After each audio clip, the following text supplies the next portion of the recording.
বেঙ্গালুরুতে গিয়েও প্রধানমন্ত্রীর গলায় পশ্চিমবঙ্গ জয়ের কথা। 10 বছর আগে বাংলায় বিজেপির কেবলমাত্র 3 জন বিধায়ক ছিলেন, আর এবার সেখানে 200-র বেশি বিধায়ক নিয়ে সরকার গড়েছে বিজেপি, বললেন নরেন্দ্র মোদী। सिर्फ 10 साल पहले यानी पिछले एक चुनाव के पहले बंगाल में हमारे सिर्फ 3 एमएलए थे। यानी एक चुनाव के पहले 10 साल पहले जो चुनाव हुआ था सिर्फ 3 एमएलए।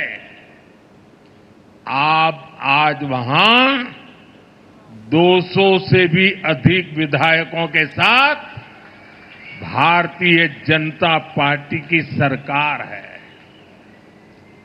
अभी केरलम में भी हम 1 से 3 एमएलए तक पहुंच गए हैं, और जब 3 पहुंच जाते हैं ना तो वो दिन दूर नहीं जब केरलम में भी बीजेपी एनडीए की संख्या 3 से बढ़कर बहुमत के आंकड़े को पार कर जाएगी।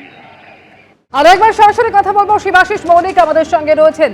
অর্থাৎ শিবাশিস, তিনি যে জনসাধারণের জন্য, সবার জন্য যে তিনি কাজ করতে চান এবং প্রত্যেকের জন্য যে তার অবারিত দান, সেটাই কোথাও আজকের ঘটনা প্রমাণ করলো।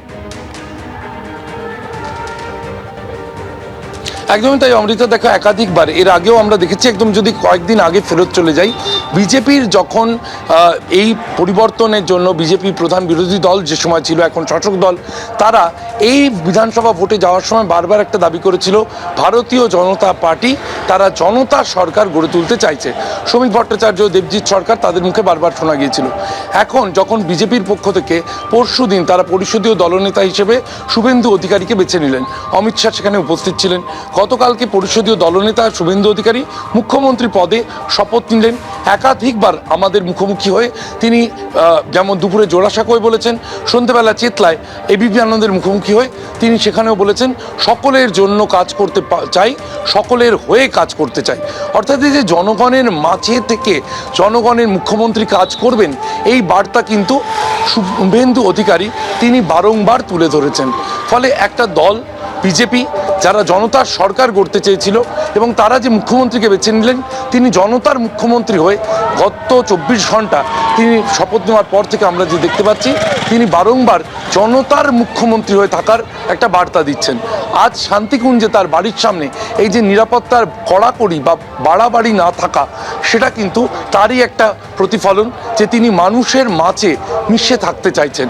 সেই বার্তা আরও দৃঢ় হলো শান্তিকুঞ্জের সামনের এই রাস্তার আজকের ছবিতে।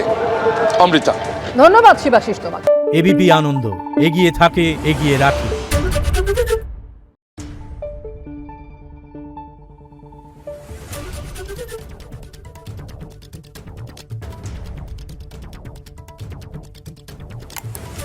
Thank you.